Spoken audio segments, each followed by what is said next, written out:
Muhammad Ali was driving through Los Angeles when his phone rang. His closest friend Howard Bingham was on the other end, his voice shaking with panic. "Champ, there's a young man about to jump from a building. Hundreds of people are chanting for him to do it. The police can't stop him. I think you're the only one who can save his life." What Ali did next broke every rule in the book.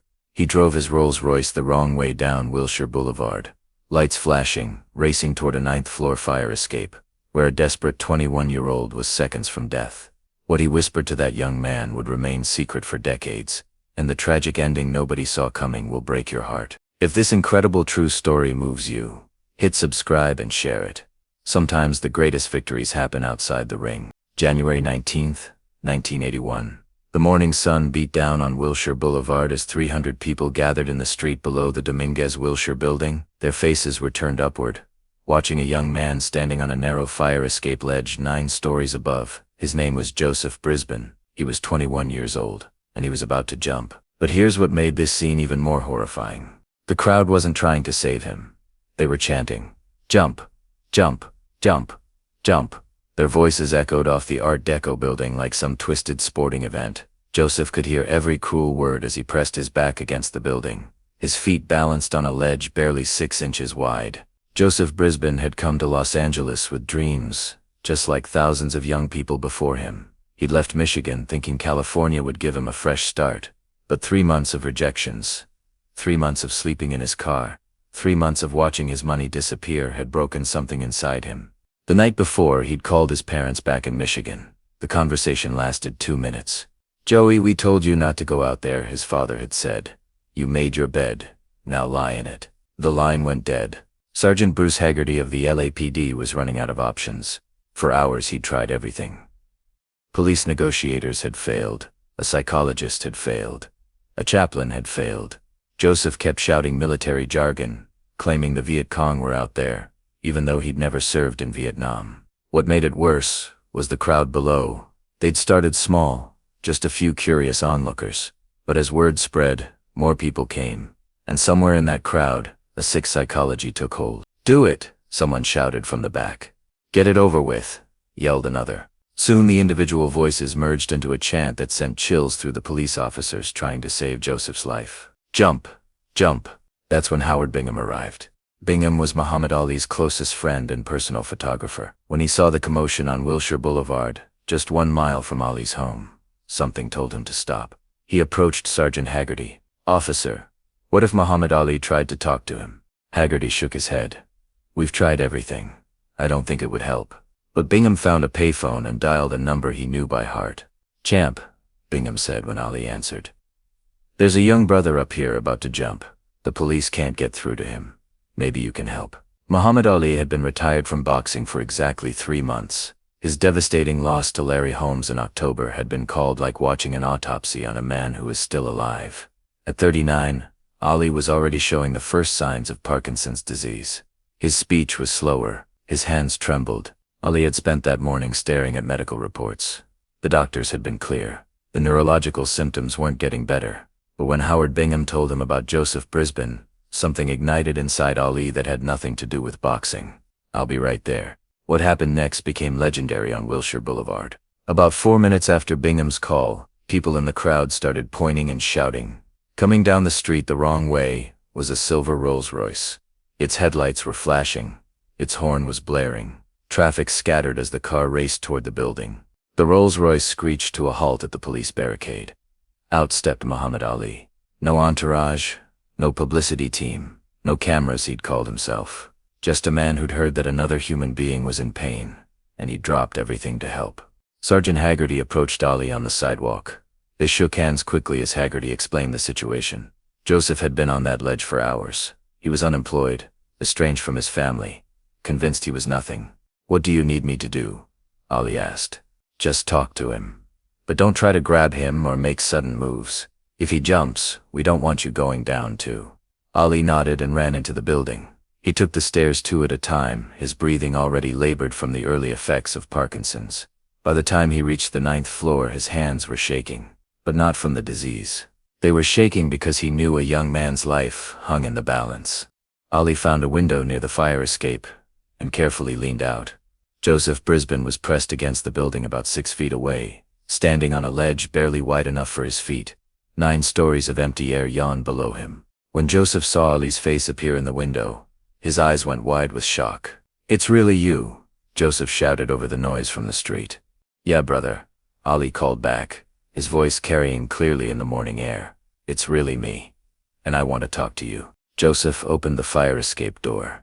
Ali stepped carefully onto the metal grating, his heart pounding as he looked down at the crowd 9 stories below. The chanting had stopped. 300 people stood in stunned silence, watching the most famous athlete in the world risk his own life for a stranger.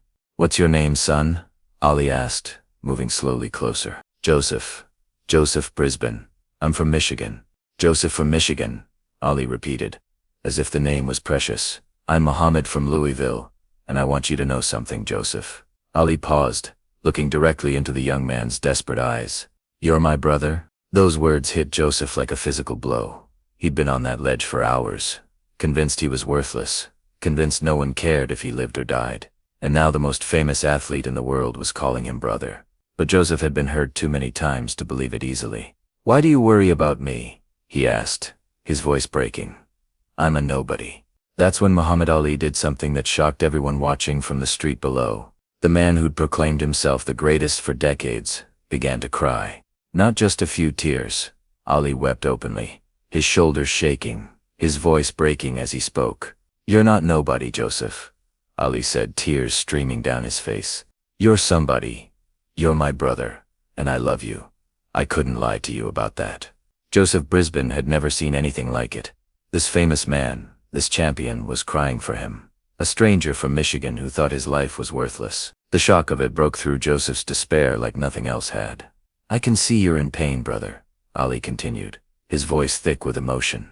"But whatever's hurting you, whatever made you climb out here, we can fix it together. You don't have to carry it alone anymore." For 20 minutes, Muhammad Ali stood on that fire escape, 9 stories above Wilshire Boulevard, pouring his heart out to Joseph Brisbane. He talked about his own struggles, his own moments of doubt. "You know what, Joseph?" Ali said, wiping his eyes with his sleeve. 3 months ago, I thought my life was over.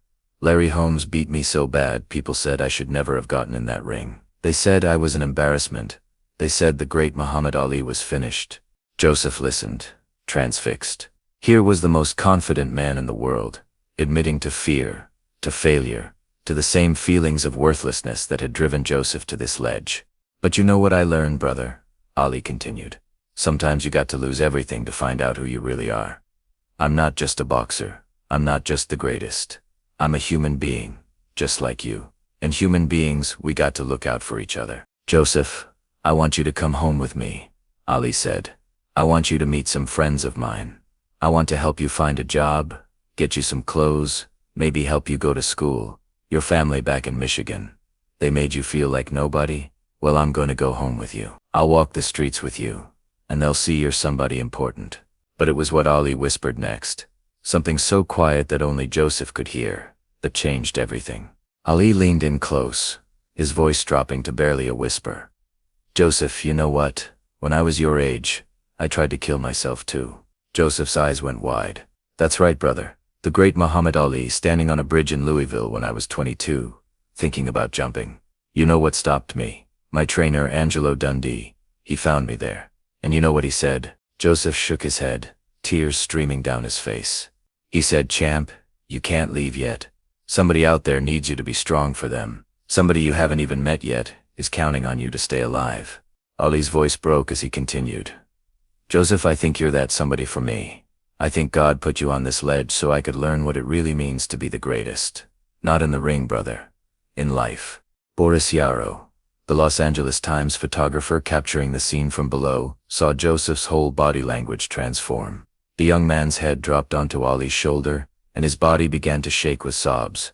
You could see his body quiver like he was crying heavily, Yarrow later said. You could see Ali's face was contorted, that he had been crying too.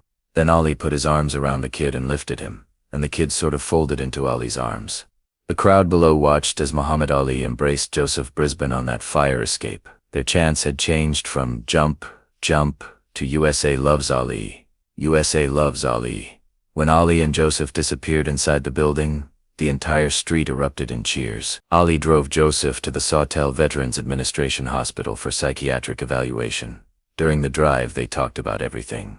Joseph's dreams, his fears, his family back in Michigan who'd given up on him. 2 days later, Ali held a press conference. The champion made ambitious promises.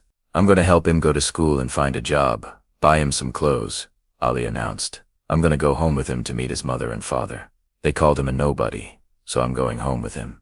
I'll walk the streets with him and they'll see he's big." For a few weeks, it seemed like the perfect ending. Ali visited Joseph in the hospital daily. They talked for hours about boxing, about life, about dreams. Ali arranged for Joseph to stay in a halfway house after his release.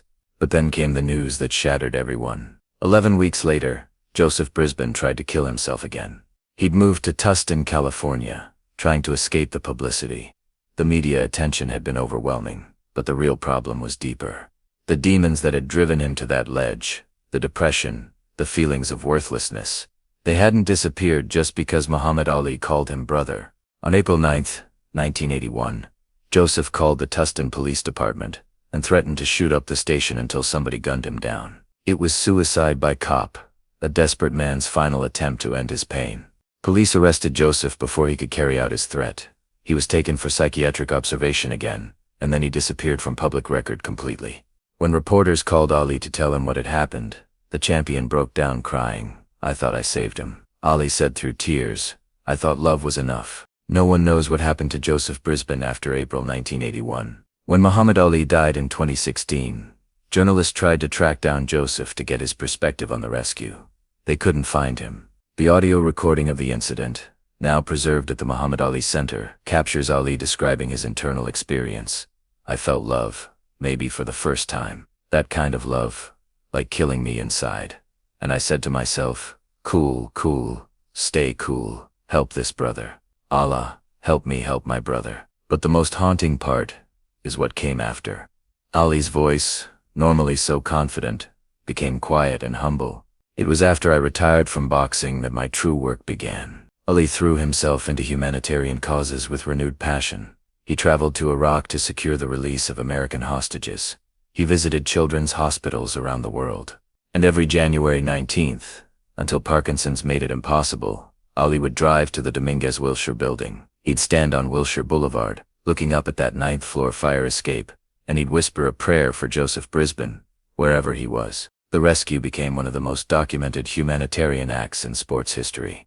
CBS News footage, audio recordings, photographs, police reports, all exist to verify every detail.